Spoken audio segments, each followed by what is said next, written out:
such a good start to the game today. How disappointing is it to be out of the FA Cup? Very disappointing. Not only to be out, also in the manner and the result, the score. So another big disappointment for us. What in your eyes was missing from a Liverpool perspective today? Things that have been missing for large parts of the season, converting our chances into goals. That was the thing that was missing in the first half. Because I think it was equal game up to the moment they scored the penalty. Yeah. And the last time we played here, we conceded just before half-time. And today again, and that was mentally not easy. You try to pick things up at half-time. But 5 or 10 minutes later, again, they scored twice. Yeah, and then what happens afterwards, that, okay, we get a penalty and okay, we got our chances, but that doesn't tell me anything. First 35 minutes were I saw a team that I would like to see, but the 20 minutes afterwards, we have to defend so much better than we were doing today. How frustrating was the start to the second half? Because as you say, you come out and there's still an opportunity to turn the game around. Conceding that goal so early, was that the real sucker punch? Yeah. The 2-0 is also not nice just before you go in at half-time, because as you said, we felt, at least what I felt, and I think the players felt the same, that in the first half things were quite equal, and if you then 2-0 down, that's not really helpful for your mood, especially not after the season we've had. And then going out hoping to come back into the game, but immediately then get punished with the 3 and the 4-0. Yeah, that's really hard to take, and the only good thing about that was that we didn't concede more, because being 4-0 down away at the Etihad, the way we played in that moment, you frighten the worst, although it was already worse. But it stayed 4. On his final Liverpool appearance against Man City, Mo Salah had his penalty saved today. Did that sadly just sum up the day he had? I wouldn't focus on one player, I would focus on the team, and that probably sums up us today, but maybe also a large part of our season. I think it's the second one he missed, and Dominic Szoboszlai also already missed a penalty. So it's not only that we miss big chances, we this season also have missed a few penalties. But in the first half, I think there was also a very good chance for Mo when we played a fast counter-attack with Georgie. Unfortunately, that ball doesn't go in, and yeah, that's what football is about. You have to score goals if you want to have a chance to win the game. At what point in the game did you start maybe thinking about your squad and the PSG game that's to come in just a few days' time? No, for the first thing you think about is if you want to have a good game on Wednesday, a 4-0 loss is already not helpful, but an even bigger loss would be a bigger problem for us to go there. So what I've tried to do is hopefully come back into the game with 4-1, 4-2, but make sure that it stays on 4. And that was the main thing I thought about. Yeah, Joe Gomez, I took him out because usually he's shown in the last, since I'm here, that it's not always easy to play him twice 90 minutes. So if we want to use him on Wednesday, then it's helpful that I took him out today. The Champions League is now Liverpool's last shot at a trophy this season. Just how big and important is that next challenge ahead? Very big and very important, because it's not every season that you play a quarter-final of the Champions League. So we're really looking forward to that, playing against a very good side again, like we played today against a very good side. But we're looking forward to that, but that's not the only objective we have. We want to qualify for Champions League next season as well. So there's still, for us, a lot to play for, although in general we feel that we've had a lot of setbacks and disappointments, but that's also part of being a football player, part of being a human being. It cannot always go positive, and you have to be there and stand up when things are not so positive or negative, and that's what it is about now. And then players that have shown so much quality in the past now have a fantastic chance to show that against Paris Saint-Germain as well. Thank you very much, Arne. You're welcome. Thank you. OK, so the Liverpool starts off with a big loss here at the Etihad. Let's show you the Mo Salah penalty that he was discussing there. Were you confident when Mo Salah stepped up to take this? I've got to be honest, no. And I think that was not only because of his performance, I think it was just because of the chances he had and he missed. So he's done it a few occasions, Mo, where, you do know something might happen in terms of, because he has got the quality to maybe change games, but today he just wasn't happening for me. Obviously missed a couple of chances. He's put the ball down, and for my sins, I'm thinking, I wasn't. I actually thought he was going to miss. I hate myself for thinking that. You weren't the only one. Ali McCoist was in commentary saying the same. He didn't think he was confident. Did you, Joe? He didn't look settled over the ball today, did he, Rob? He didn't look composed. I think that, like we talked about, that Kushinov tackle, he just never made his mind up when to shoot. He kind of had one just before the penalty, which he hit with the outside of his foot. Look, it's important that we mention James Trafford, because in that moment he saved down to his right, and it was a really comfortable save for him today. But you felt like the goalkeeper had the confidence in that situation, and as Robbie said, that's not usually how you feel. When Erling Haaland put the ball down, you knew it was business. And then, I don't know, he just didn't have the confidence that we usually see from him. And James Trafford absolutely built on his confidence and saved it comfortably. So PSG on Wednesday. Do you start Salah? I think so. I mean, one of the options you got, I mean, who comes in? I mean, that's the problem that you have for Liverpool. So you come in, you want a little bit of experience, you want someone who's been in that stage, just because it's a massive game. I know Arne Slot mentioned there about, the next game's always important, but you're in a quarter-finals of a Champions League.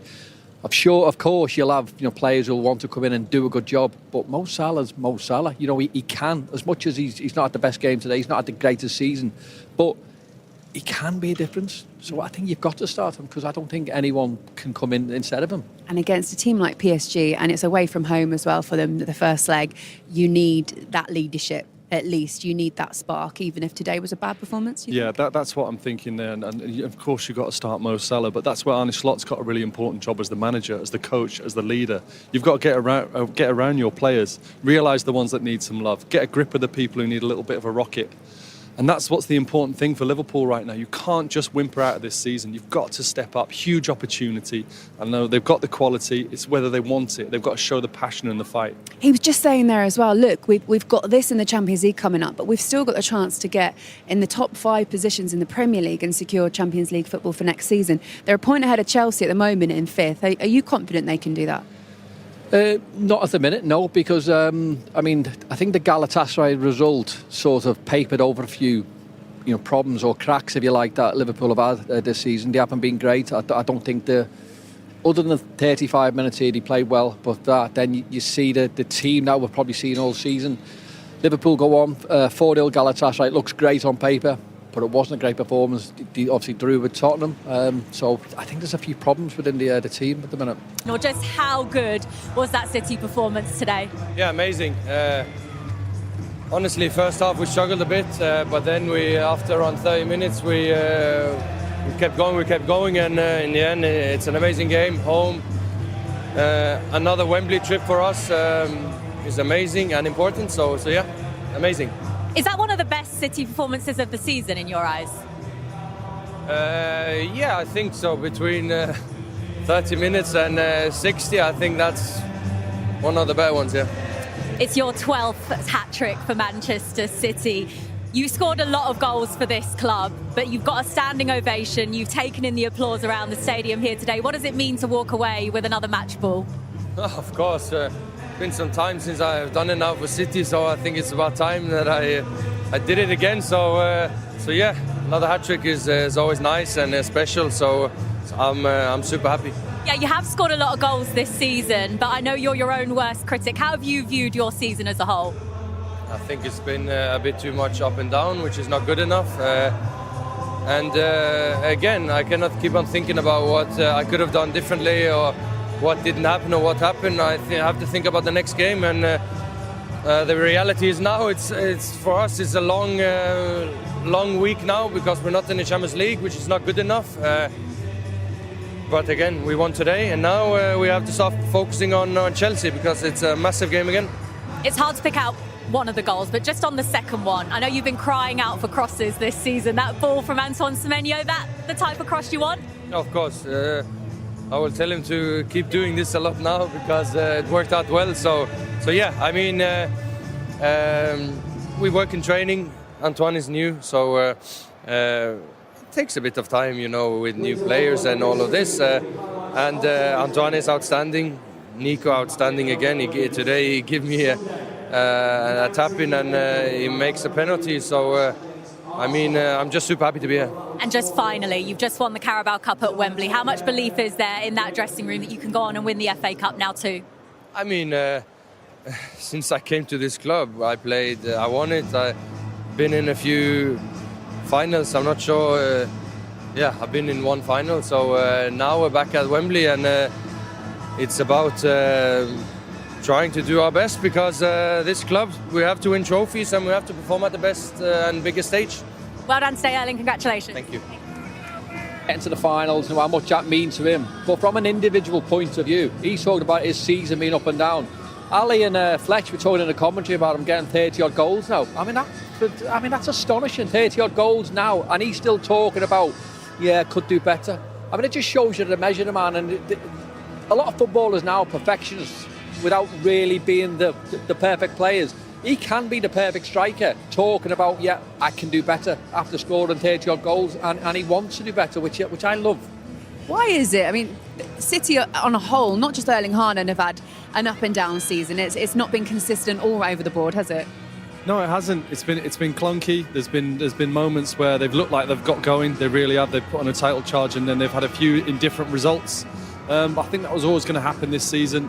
Off the back of last season, it was difficult. They were flying up until that moment. But at the business end, this is the business end, and he talked about Manchester City expecting trophies. They're starting to come good, and they can put on a real load of pressure going into the end of it. Jules was just saying there, like, some of the service he got today was exceptional. There were players all over the pitch who had just brilliant games. Trafford as well, with a penalty save and a clean sheet. How impressed were you with his performance? Yeah, again, what I love about his performance is that when he gets his chance to play, he doesn't go out looking for the ball. He's a goalkeeper that just stays in his goals, makes good decisions. When he's asked to make big saves, he makes them. And other than that, you don't notice them. And that's not easy, because obviously he'll want to put himself out there. He knows he's got a potential England role in the summer, but he doesn't. He just waits for the ball to come to him. He's a great example to any young goalkeeper out there. For Arne Slot, another game which will, of course, invite a lot of criticism. Mm-hmm. How do you think he managed this game? How did he manage this game? Yeah, in your opinion, the changes that he made, the tactics? I mean, some of the changes, yes, I think were probably needed. Some of them are probably thinking, I mean, Gomez for Frimpong, for me, that probably wasn't the right decision. But ultimately, he needed to do something to try and get back into the game, to try and maybe change the confidence of the team, because I've never seen a Liverpool team so devoid of confidence after starting a game so well. They started a game so well, then all of a sudden the confidence has just gone. Case in point, Mo Salah had a few chances. Ekitike look a little bit slow, look a little bit laboured. Mo's chances, absolutely. Oh God, I didn't even mention that. But that's a team that is devoid of confidence. Now, it's up to the manager to go in there and try and get these players, because keep them up, give them a little bit of a lift, because they've got a massive game Wednesday. Now that is the conversation. Now, if they played the way they did in the second half there, then there's only going to be one winners. How do you think that's going to go? Because like he was saying, Robbie was saying, the confidence is not in this side, and now they have to go to Paris and play PSG away from home. I'm going to have to go old school, Robbie. I think it's about the characters in the dressing room. It's about getting in amongst each other and saying, look, we're not licking our wounds. We can't feel sorry for ourselves. We're a Liverpool Football Club. We're off the back of a Premier League win last season. We're in the Champions League, one of the only English teams still in this competition. They've got to play with their chest out. They've really got to question each other and put some pressure on each other as professionals. But the modern game doesn't really dictate that, though, Joe. That's what I'm saying in terms of the manager needs to come in and try and get the players to be better versions of what they're showing. And we know they are better versions. We know that. Joe's spot on in terms of when you go onto that pitch, you've got to sort of try and fend for yourself. And if someone's having a bit of a difficult time, you need leaders out there to try and drag people through the tough times. That's probably what we're not seeing with this Liverpool team. But you still got to get that from the manager. Can I ask, with knowing as well that Mo Salah's leaving at the end of the season, the question is whether or not that could have a galvanising effect, because perhaps the players are playing for something, or could it have a corrosive effect where it's kind of sucked some energy out of the side? Well, it was difficult watching him today, actually. Yeah. We're so used to him being such a confident player, and I think that first opportunity that he had, that Kusanov managed to fall over, get back up and tackle him, was a real telltale in how Mo Salah was going to play today. He struggled and he looked really low on confidence. We saw him walk in at half-time. He was devastated, absolutely devastated. But he's a senior player. He's a big player for Liverpool, and obviously it'll be difficult, and that last game of the season, whenever it is he waves goodbye, will be emotional. But right now he's got to put it all out on the pitch and score goals for his team.